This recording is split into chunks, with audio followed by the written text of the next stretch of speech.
As you mentioned, I'm Emerentia Morape, and today I'll be speaking on cybersecurity laws in the human-centric privacy, which is to safeguard people in the digital age, which is a paradigm shift towards a people-centered digital technology. Right. The key message that I would love to leave everyone with at the end of the presentation is that cybersecurity is not just about protecting systems, but it is also about protecting people and their dignity and their rights in the cyberspace. The core thesis that I'll be focusing on is that the digital transformation necessitates that a shift is needed from purely technological cybersecurity approaches into a human-centric framework that prioritizes individual rights, their dignities, and their well-being, which I've mentioned is my key message. So some of the key focus areas that I will be speaking on is the evolution of cybersecurity laws that have shifted towards people-focused paradigms, a comparison with international legal frameworks. The main focus will be over our South African legislation, the Protection of Personal Information Act, also known as POPIA, and the Cybercrimes Act. I will be running through a short analysis regarding that. And also, I will discuss at the end how the implementation challenges, the barriers and recommendations that maybe I have, or maybe everybody can have at the end of our session. So the main problem statement that I came up with is that traditionally, technology or cybersecurity was always technology driven. It always looked at humans as mainly vulnerabilities. And the shift that I'm focusing on is that to make sure that the human-centric approach is that it should view people as right bearers and not just vulnerabilities or weaklings. So it will ask questions such as how do laws and policies protect the dignity, the rights, and the security of people in cyberspace? So the insight here is that cybersecurity is fundamentally about human rights in the digital space. So here's just a little bit of a comparison between the traditional and human-centric cybersecurity approach. The shift that I'm focusing on, the human-centric approach, is that we would love that for the laws to also focus on the rights-based frameworks for humans and not just technology-centered solutions. Artificial intelligence is a big talk. I am a lover of AI myself and using it to make work and life easier. But however, most focuses have been on using technology to have solutions, and they miss the part where it has to also have rights-based frameworks to protect people. And human-centric cybersecurity will have human dignity at the center of it and not just focus on the integrity, which is actually one of the fundamental rights in our South African Constitution. It will also see humans as right bearers instead of just vulnerabilities. And it will also have a proportionate security measures to protect people instead of just having technological measures as a priority. Just protecting the system, making sure the system works, but rather what about the people behind the system? And human-centric cybersecurity is also more of a proactive protection, or I call proactive risk management, instead of a reactive response, which we normally have when technology gives issues, we react to that response, but rather the human-centric cybersecurity is proactive. Is how do we already make sure now that we protect humans or their rights for when they enter the digital space in order for them to already be protected before they enter it. The key insight that I would love to leave you with on this is that cybersecurity is not merely a technical challenge, but it is fundamentally the concerns of the protection of human rights in the digital space, as I've mentioned. There are four core principles of a human-centric cybersecurity space. The first is proportionality. So with proportionality, it focuses on security measures that must match the risk and unnecessary restricts. And it avoids any kind of issue when it comes to protecting the rights of people. The second is accountability. So the accountability is that those that implement security must be answerable, which just purely means that, so that's therefore it has a clear responsibility structure, which clearly means that whoever designs or enforces security must take the responsibility for their action and the decisions that they make when they do not protect people's rights, which I will go into detail when I talk about POPIA. POPIA is very specific on accountability, that organizations have to protect the personal information of people with whatever technological spaces that they have. And if they do not, or if they fail to protect the personal information of people, they bear the responsibility and accountability thereof. The third core principle is transparency. So this gives a clear communication about the practices and the implications of cybersecurity, and it opens up a communication with all the stakeholders that should be involved: the state, the private sector, the civil society, and even especially in academia that does research. So if these core stakeholders all come together, it will be able to make policies and laws that reflect on diverse needs and protect everyone, not just a few people or just the systems. The fourth is participation, which is a very big core principle of human-centric cybersecurity, because it allows for meaningful involvement of affected communities and inclusive governance structures, right? Okay, so moving on to the international legal foundations, we have the Universal Declaration of Human Rights by United Nations, which basically sets out the basic rights and freedoms that all people are entitled to, such as the right to life, the right to privacy, and protection from discrimination, and so forth. And then we also have the International Covenant on Civil and Political Rights by the United Nations, which is technically a binding treaty that requires for states to respect and uphold the rights of people. And then there is also the United Nations Rights Council, which is a council that promotes and protects human rights across the globe. And they have come with this thing where it says that the same rights that people have offline must also be protected online. Your right to privacy, your right to dignity, all of that, they should still apply in the digital space. Then looking at the South African Constitutional Foundation, which is the core of protecting human rights in digital space. Section 14 of the Constitution states that people have the right to privacy. So this obviously is nothing new. It's just that first, it was about the right to privacy because life was more of the outside world, and now the world has moved digitally. But the same right should still apply, that I have a right to privacy online. In Section 10 of the Constitution states that human dignity is a foundational value. Therefore, my dignity, and which is my personal information, whatever is on cyberspace, should be protected against cybercrimes and all of the data breaches and all the vulnerabilities of cyberspace. So the protection of human rights in digital space, it requires frameworks that prioritize individual rights and dignity. So my main focus, as I've said, will be on two main legislations that protect I would say, human rights in cyberspace. The first is the Protection of Personal Information Act, which is POPIA. So it already existed in 2013, but it only came into full effect in 2021.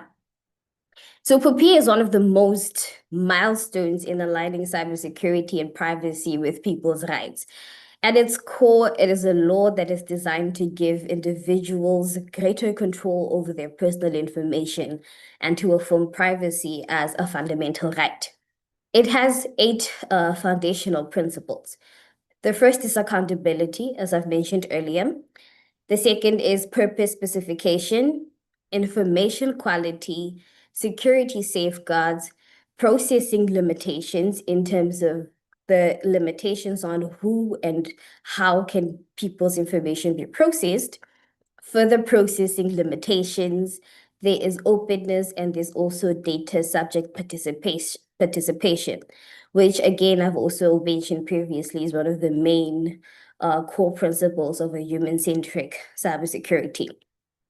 So the key principles from POPIA that I've taken is that POPIA ensures that data must be collected lawfully. I think we've all known that now data is the new gold or the new oil, because now there's data mining that is involved. So whatever information you put on cyberspace is seen as gold or oil, because data is now used for research and so forth. So therefore, POPIA ensures that data is collected lawfully. Then the consent must be given, and a clear purpose must be given as to why this data is collected. The second is that organizations have to have strong security measures to protect from unlawful collection of data. And if unlawful collection of data exists, we get to a point where now it is a data breach, and organizations have a right, have a responsibility rather, to report these breaches.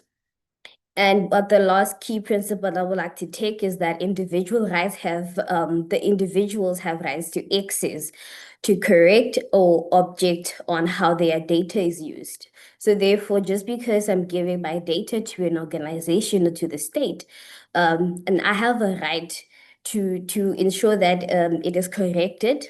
Let's say your name has changed or whatever the case, or your marital status, whatever the case may be. And I also have a right to ensure that I know that how my data is used and for what it's used for. Okay. To continue on the POPIA topic, why POPIA matters.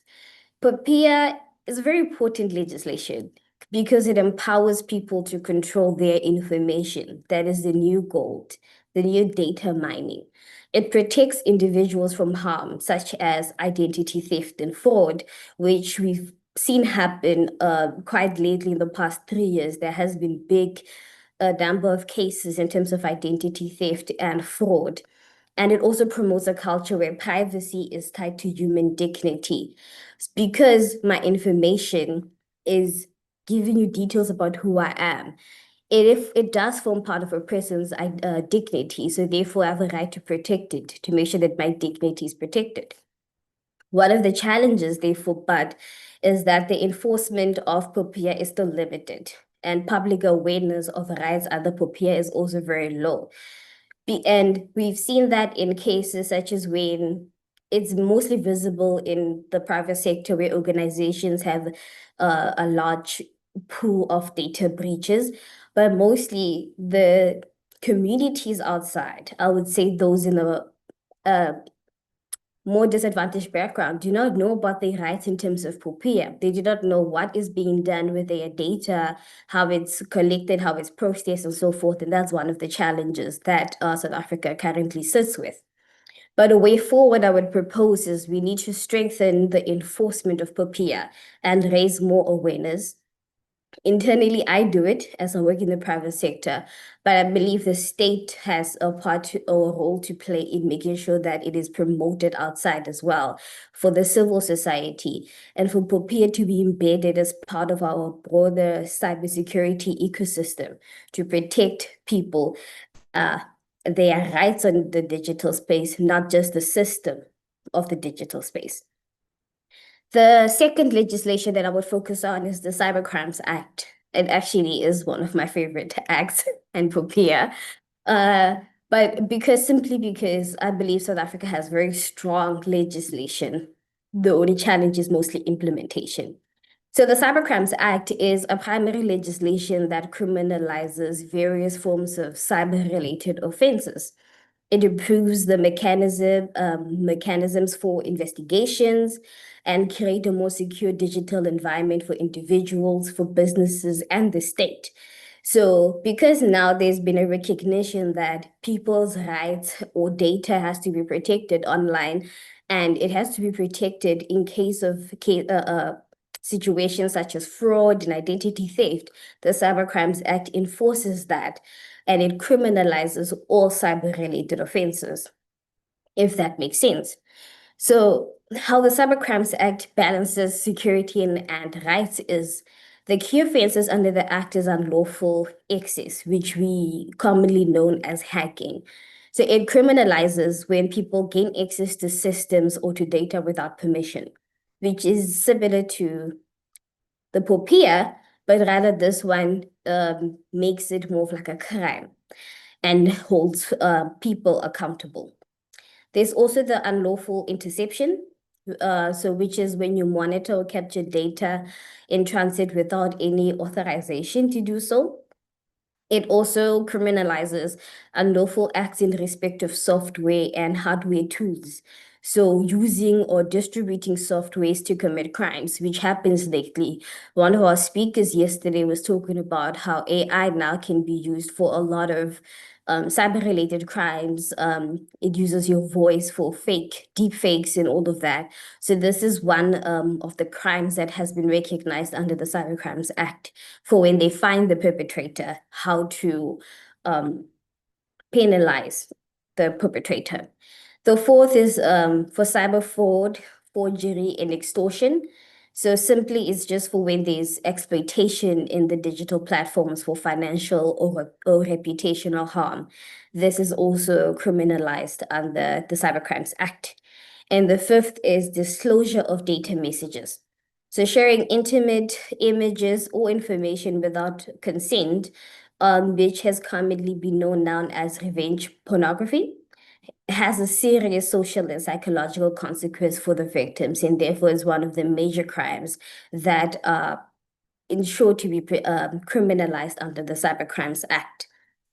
To continue on the Cybercrimes Act, the human-centric implications are that what makes the Cybercrimes Act significant in the human-centric privacy context is its recognition that cybercrime harms not just abstract, but they are deeply personal.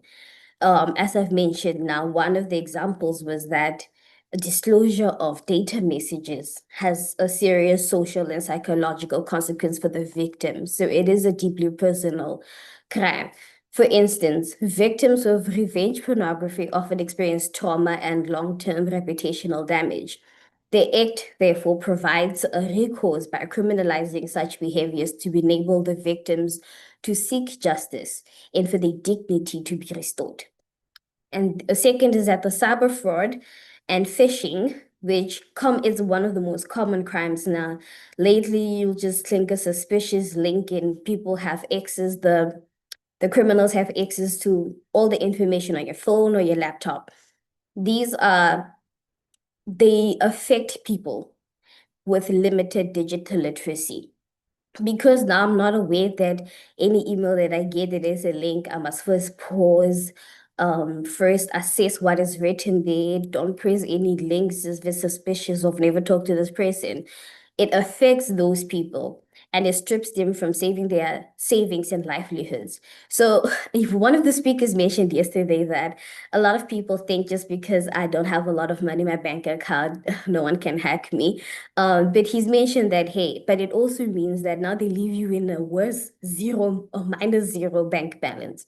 So even though I have 100 Rand in my bank account, but because I have limited digital literacy, my savings and my livelihood can be stripped because now the criminal has access to that last 100 Rand that I have, which is very painful and harmful for people. And the third is that by targeting identity theft and unlawful access, the act helps to safeguard personal privacy and dignity.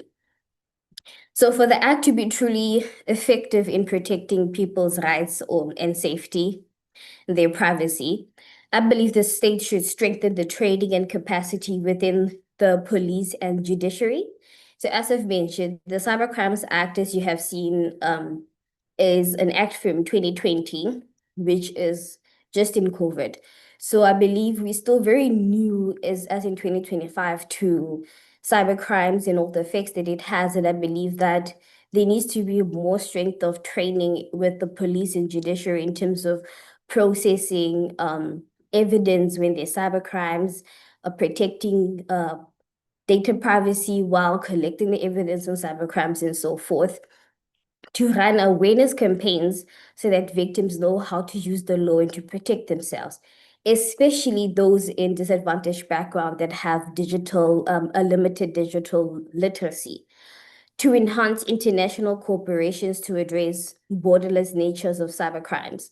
And this is where international police, known as Interpol, is one of the main stakeholders, where it ensures that from all different jurisdictions, they need to cooperate to be able to um, protect people's rights across borders, and to also build checks and balances to ensure that law enforcement powers do not undermine the very rights the law seeks to protect. So do not undermine a person's dignity and their right to privacy in cyberspace just because we have limited resources on how to collect evidence or how to protect such people.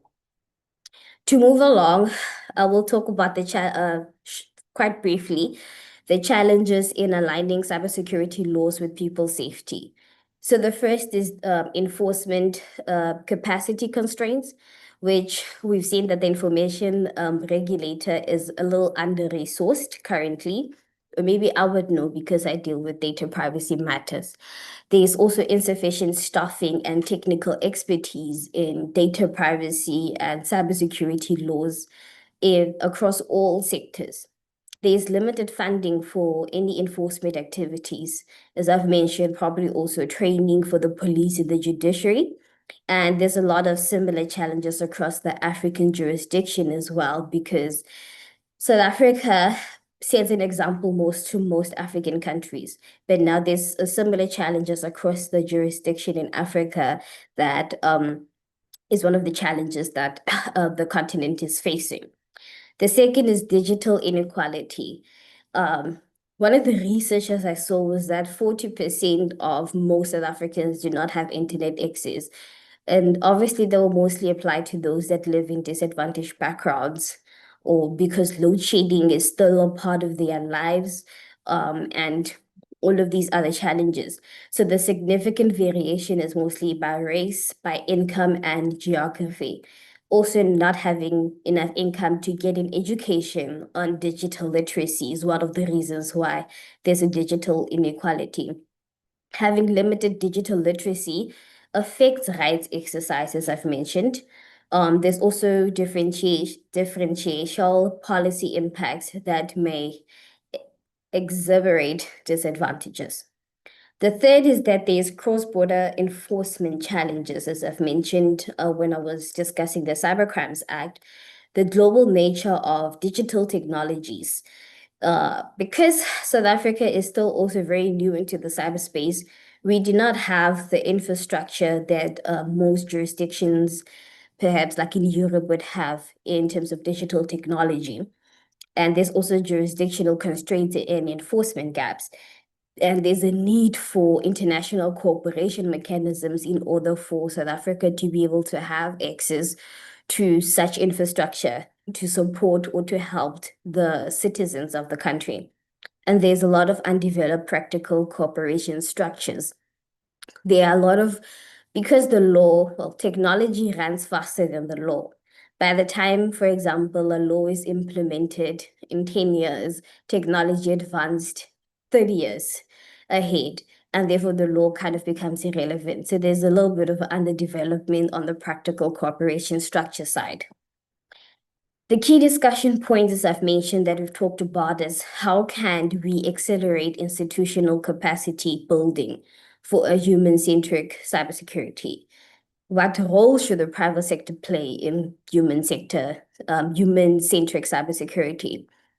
What lessons from international experience are most applicable to South Africa?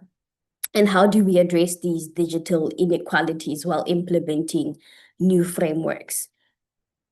To discuss these key discussion points is where I come to my recommendations and best practices.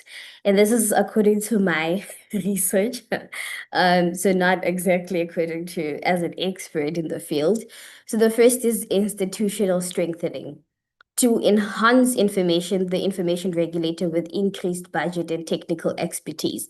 I believe that is a necessity because there has been a spike in terms of data breaches. To establish a specialized cybersecurity courts with a human right focus. Because currently our courts are also faced with a lot of backlogs, it is very difficult to have a space where um, courts can focus on specifically cybersecurity matters. The country has kind of tried to go in terms of mediation, but mediation does not work for all kinds of related purposes.